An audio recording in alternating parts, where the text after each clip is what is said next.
The November canola contract gained $6.60 at $816.50 per ton, while the January contract adds $5.90 at $822.80 per ton.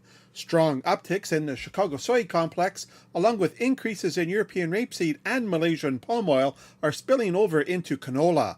Modest gains in global crude oil prices are lending support to the vegetable oils. Most of the prairies are to remain dry on Friday, except for rain in parts of southern Manitoba. Stats Canada is set to release its production estimates on Tuesday. Ahead of the report, the average trade guess puts canola production for this year at 17.4 million tons. The Canadian Grain Commission reports producer deliveries of canola for the week ending August 20th are 167,000 tons, higher than those the previous week. Canola exports dipped to 76,200 tons, and domestic usage eases back to about 172,000 tons. Saskatchewan reports its harvest is 21% complete province-wide, with the canola harvest at 4% done. Alberta releases its crop report this afternoon. The Canadian dollar continues to grind lower on Friday morning, with the loonie slipping to 73.59 US cents compared to Thursday's close of 73.72. Day 4 of the Pro Farmer Crop Tour of the United States Midwest pegs the soybean pod count in Iowa at 1,190 and 984 for Minnesota. Corn yield projections are 183 bushels per acre for Iowa and 181 for Minnesota. The tour wraps up this afternoon with the release of its final estimates.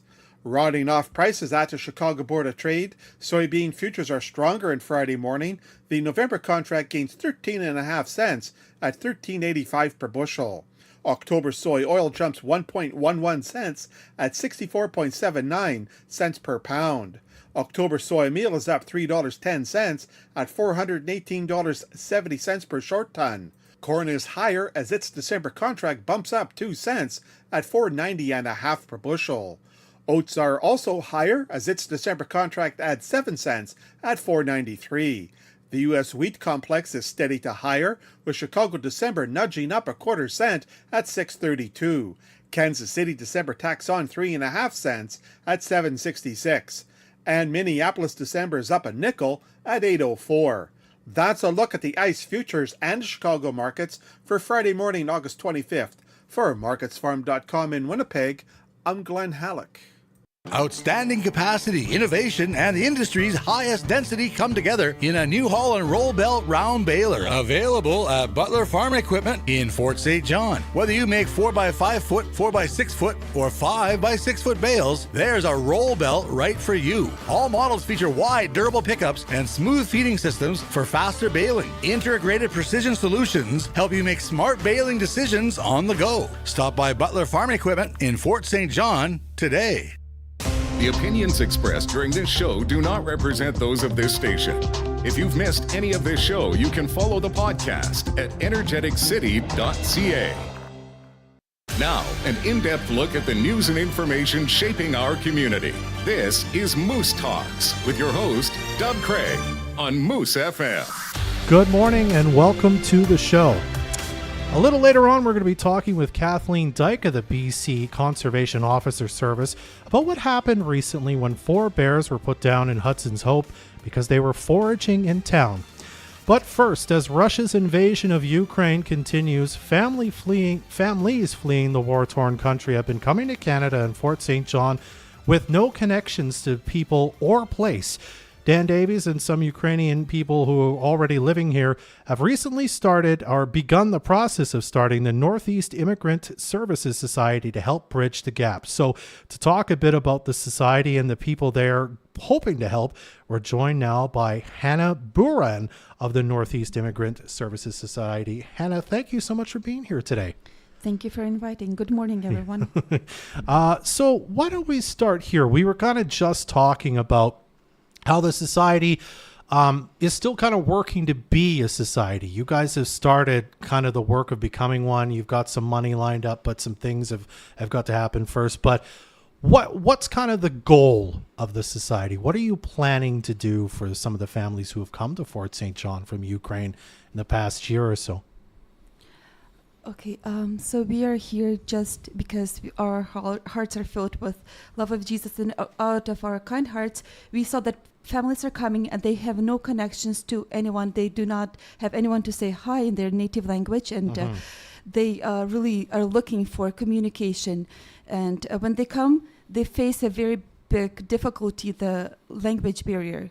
And because they even to go to a government and issue an ID, or like to get license or to get social insurance number, they need to speak English. And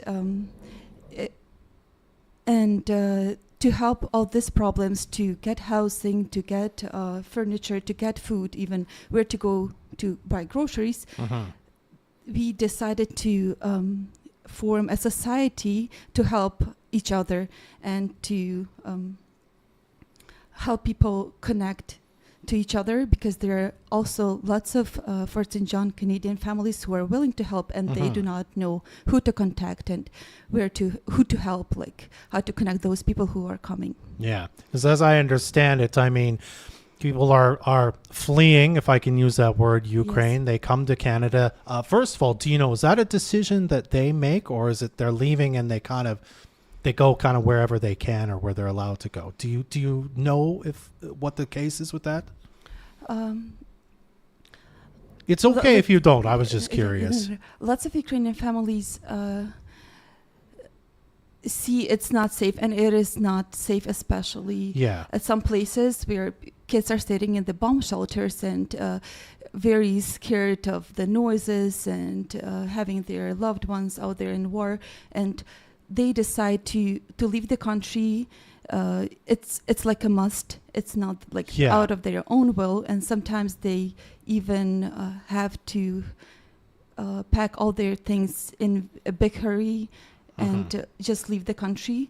Sometimes they are not even don't have the access to their documents or something, like to go back and pack everything. So they just leave, and we had problems with that. And then when they come to Canada, they try to look for different friends, connections, maybe out there in Facebook where they can go to, and if they know someone or that could help them just to settle, just to get them from airport and help them find food and shelter. That's why we trying to form this society, so we could post and announce our help out there in Facebook, on social media, so people can connect us and come, especially here to this Fort St. John area.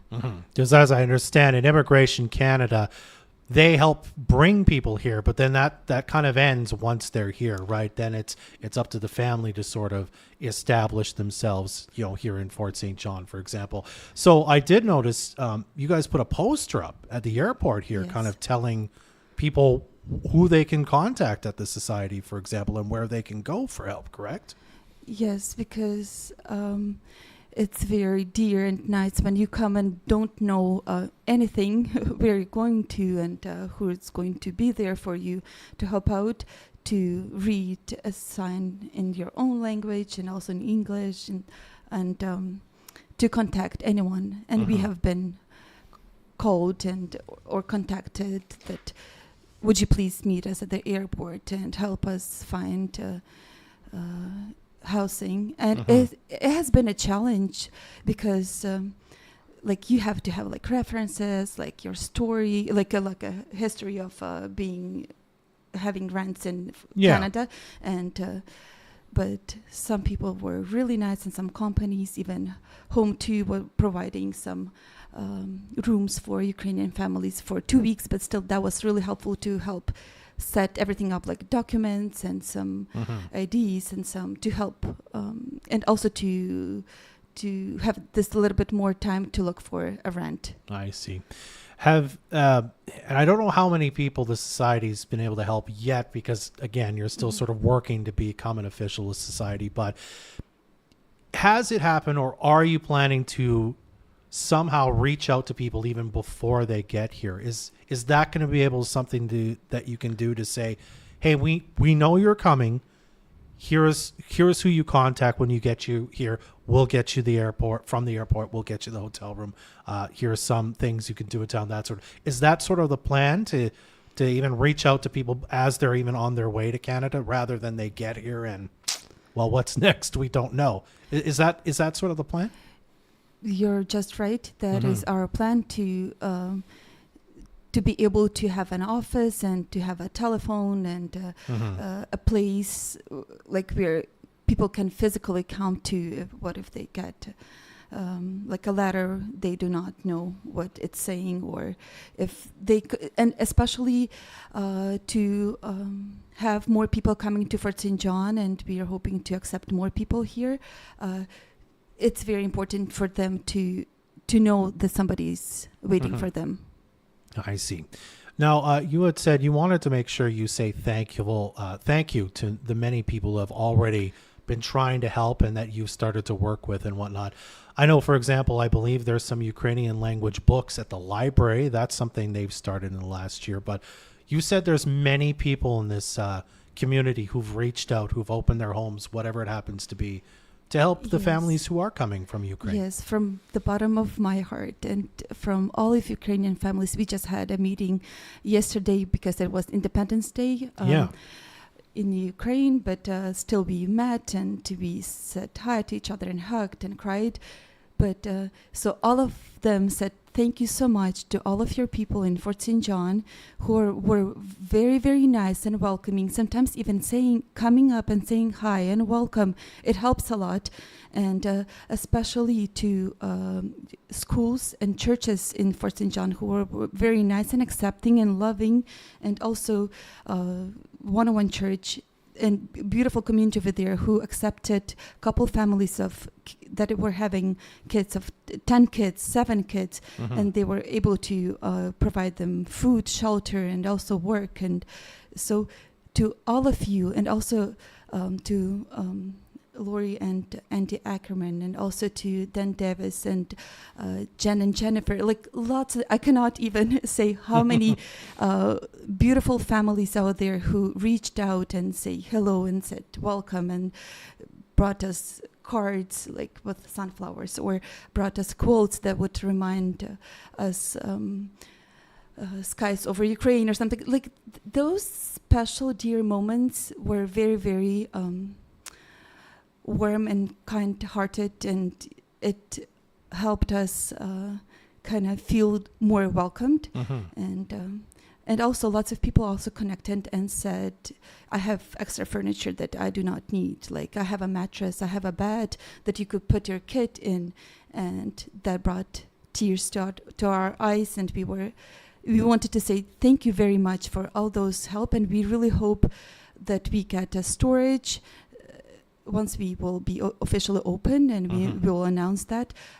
We will get a storage where people could bring their stuff they no longer need or they wish to give to Ukrainian families, and families could come and get stuff from there. Because when you have a family of, let's say, 5 people or 10 or 12 even, it's very hard to buy everything at once and to get bedding, food, and all the furniture and dishes and everything. It has been a challenge. Yeah. And I mean, I'm sure most people listening know and understand this, but people coming from Ukraine are coming with the clothes on their back, the money in their wallet, which is Ukrainian money or whatever it happens to be, and maybe like a couple pieces of luggage. That's it. They come here with almost nothing. And as you say, furniture, a place to live, a place to connect with people. That's all very important, right? Yes. Yeah. And especially with the situation, it's not like people, they had a very normal and very nice life with their kids going to different schools and having different activities and playing different sports and everything. And now coming and trying to adapt, and it was very difficult for them. It was such a big change, but the most difficult struggle that they come up to is the language. And yesterday also some of the people mentioned that to say thank you to all of you who were really tolerant and really nice and patient and trying to understand what the person is trying to say. And they say it's very inspiring and motivating to continue speaking and talking. And also we have a difficulty where we do not have classes of the English language here in Fort St. John during evening hours, only during morning hours. And thank you to Immigration Canada, who gave us opportunity to work, not just like to sit on the government, but to work. And they're all working during day hours, and now they want to learn the language, and they cannot because so we're still working on that, because all of them are very hardworking, very eager to learn the language and to be able to adapt in the society. Some of them will probably return back because they have their loved ones back there, and to reunite the families because families were torn. So some of them are hoping to bring their families here and to stay here in Canada. Wow. One more question for you before we go here. If someone's listening right now and they say, you know, I think I can help, whether it's money, donations, if it's used furniture, if it happens to be whatever it needs to be.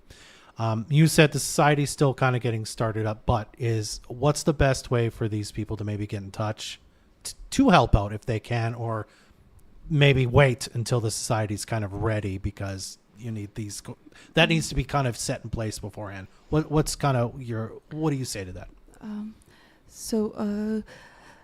You can contact us on Facebook. As of now, we really hope we get a telephone and office so we could kind of outreach to more people out there. And I should say, pardon me, the Facebook Northeast Immigrant Services Society. I did see you've got the Facebook page up and running. And also we work with the Northern Lights Charitable Association, which is a church in 101 that would, if you send, because it's already all set and everything, if you send money there, and they will transfer it to us. I see. Okay. That was the Northern Lights Charitable Association, correct. You said? Okay, perfect.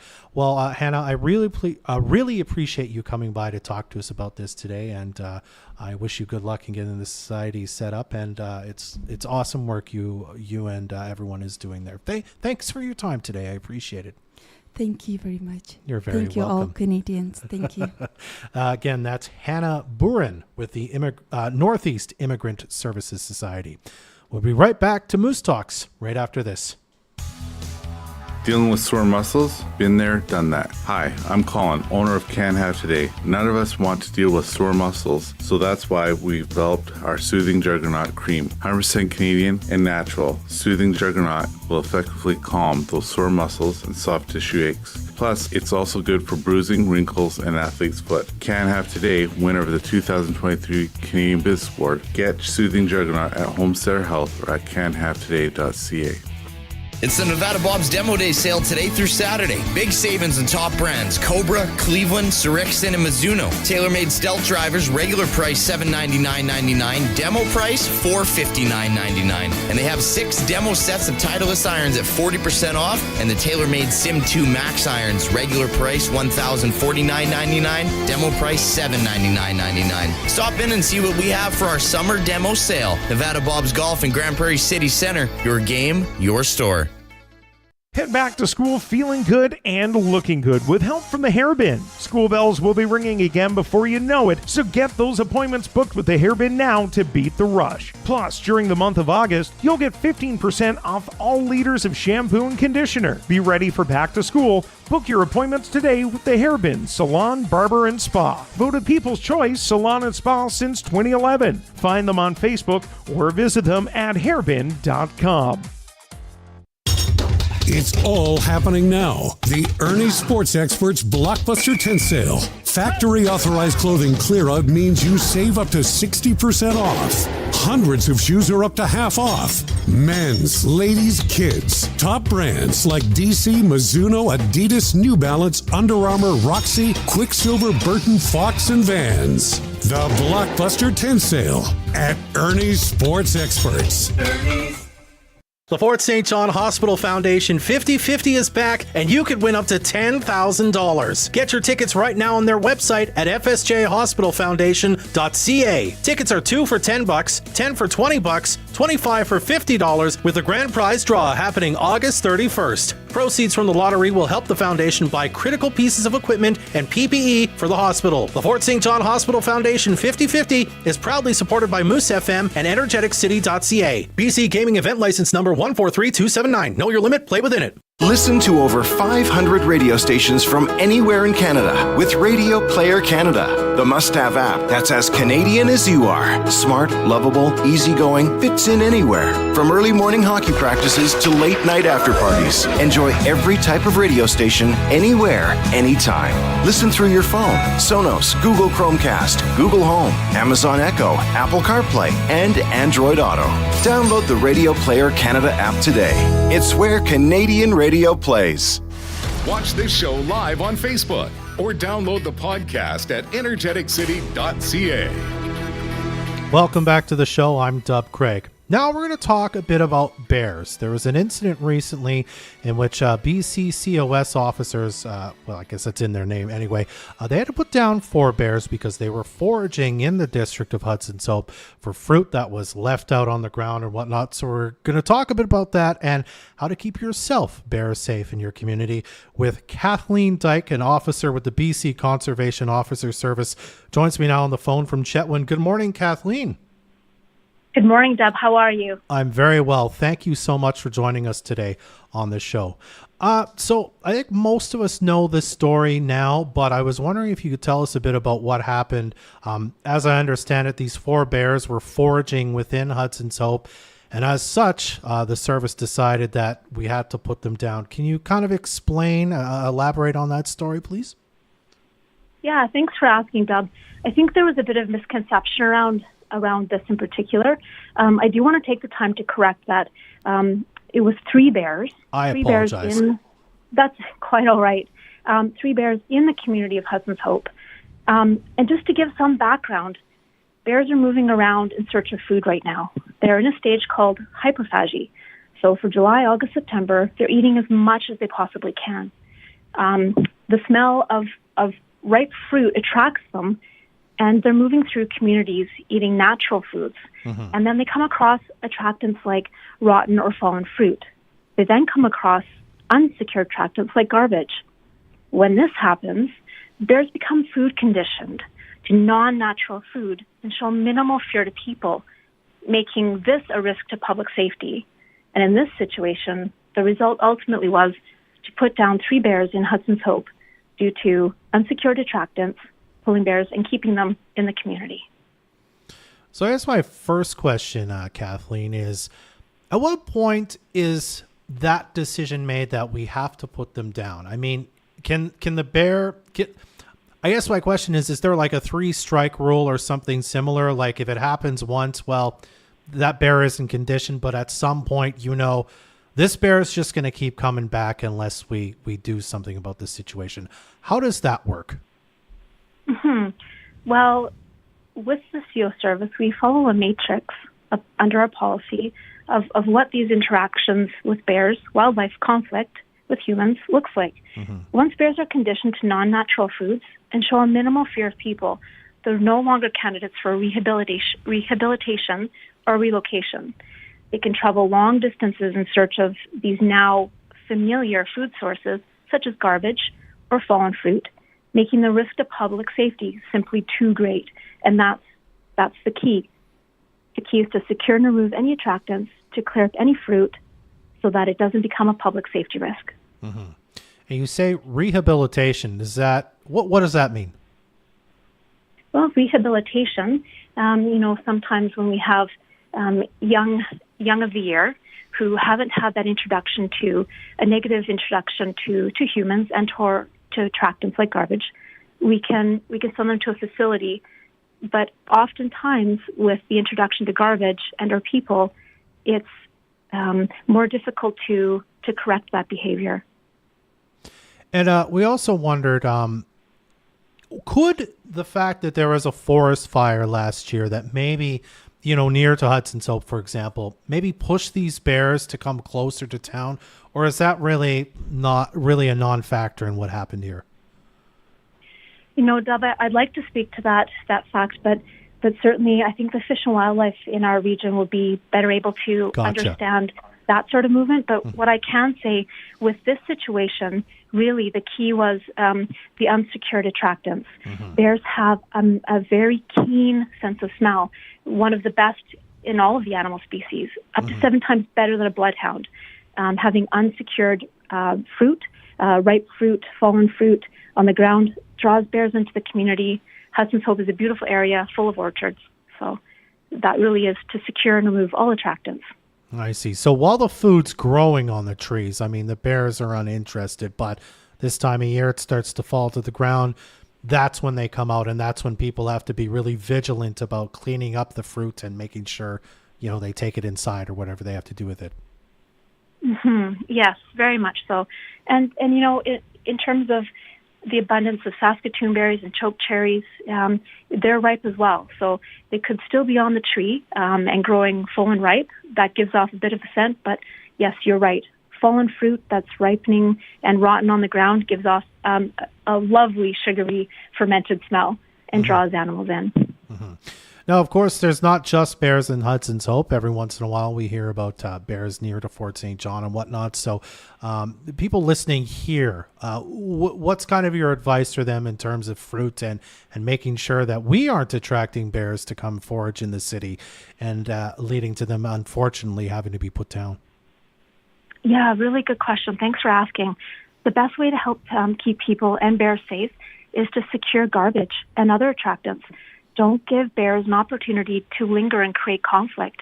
Wildlife conflicts can be reported to the Conservation Officer Service, Report All Poachers and Polluters hotline, and that hotline number is 1-877-952-7277. All right. Well, Kathleen, I really appreciate your time to talk to us about this today. Thank you so much. Thank you, Dub. Have a lovely day. You too. Again, that was Kathleen Dyke, an officer with the BC Conservation Officer Service. We'll be right back to wrap things up right here on Moose Talks. Looking for a skin cream full of antioxidants? We've got it. Hi, I'm Colin, owner of Can Have Today, where Sparkling Rain Cream is one of a kind. It moisturizes, disinfects, and is packed full of antioxidants thanks to a unique blend of chaga cream. Plus, our Sparkling Rain Cream is 100% Canadian, natural, and has a fresh, uplifting essential oil scent. Can Have Today, winner of the 2023 Canadian Business Award, get Sparkling Rain at Homesteader Health or at canhavetoday.ca. Whether you need that cushion or carpet, love laminate, or maybe you're just feeling those vinyl vibes, Bronze Flooring has some great savings on select Bolio Canada flooring. Get vinyl plank, glue down Seaside and Varia for $2.99 per square foot. Plus, engineered vinyl plank, Click Peninsula at $4.65. Laminate, water-resistant Maven, extra 12mm at $4.19. Plus, you can get plush styles of carpet starting at $2.65 per square foot. Bronze Flooring in the Big Bronze Building on 96th Avenue. So many bottles. Let's load them up and take them to the FSJ Return It for some cash. We could just throw them out. Or we can return them and get some cash for next week's party. Look at you thinking smart. When the party ends, gather up all those empty bottles and cans and bring them to FSJ Return It for a refund. Turn bottles and cans into cash at the FSJ Return It. Open Monday to Saturday from 9 to 5 on 93rd Avenue. Ahar! I can't believe we're so close to the booty. Yar, it should be just around the corner, matey. Well, did she follow the clues? Aye, everyone they gave us. There she is! It'd be beautiful. Join 100.1 Moose FM for our summer treasure hunt. We'll give you a new clue Mondays, Wednesdays, and Fridays so you can go on your own hunt for the hidden treasure in town. And if you find it first, the bounty is yours. Listen for the clues to be told to find yourself treasures of gold. Well, not gold, but still some really cool prizes. The Fort City Chrysler Treasure Hunt is brought to you by the Hairbin, Bailey Helicopter, Arctic Spas, Trican Well Service, Bronze Flooring, Carter's Jewelers, and Veronica's Closet.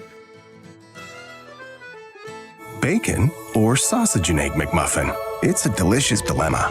But what if you didn't have to choose? The new Mighty McMuffin has bacon and sausage. Mighty McMuffin, mighty impressive. For a limited time at participating McDonald's in Canada. It could be old. Yeah, I'm proud to be a coal miner's daughter. It could be new. You got a fast car. We go cruising, entertain ourselves, still ain't got a job. Or maybe somewhere in between. I don't care. It's 5 o'clock somewhere. Either way, we'll play what you want to hear on the All Request Ride Home. Brought to you by the Bone and Biscuit, your neighborhood pet store. Every weekday afternoon at 5, we'll play a request while also giving you a chance to win a $50 prize at Fort St. John's newest pet supply store, Bones and Biscuits. Make a request by phone, text, or even through the 100.1 Moose FM app. And you'll be entered to win a weekly prize from Fort St. John's newest pet supply store. It's the All Request Ride Home. Brought to you by the Bone and Biscuit, your neighborhood pet supply store. Only on 100.1 Moose FM. Moose Country weather.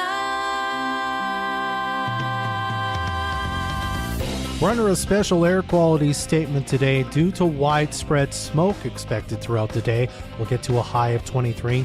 That smoke sticking around overnight. We dip to a low of 15 degrees. Tomorrow, sunny with widespread smoke to start, turning to local smoke near noon. We'll see a high of 25.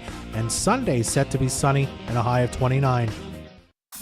Our community first. This is Moose Talks with Dub Craig on Moose FM. Our thanks to our guests Hanna Buran and Kathleen Dyke for joining me today. If you'd like to hear this episode again, or if you'd like to hear an old episode of Moose Talks, please make sure you check out the energeticcity.ca podcast page. You'll find past episodes of the show there, along with all episodes of Secrets of the North, Before the Peace, and Voices of the Peace archived for your listening pleasure. Take some time to listen to some excellent locally produced podcasts today at energeticcity.ca/podcasts. That's our show. Jordan Prentice and Trey Lopashinsky are the producers of Moose Talks. I'm Dub Craig. Be well. Join us next Friday at 10 a.m. for another episode of Moose Talks, a weekly talk show about Fort St. John and the North Peace. The new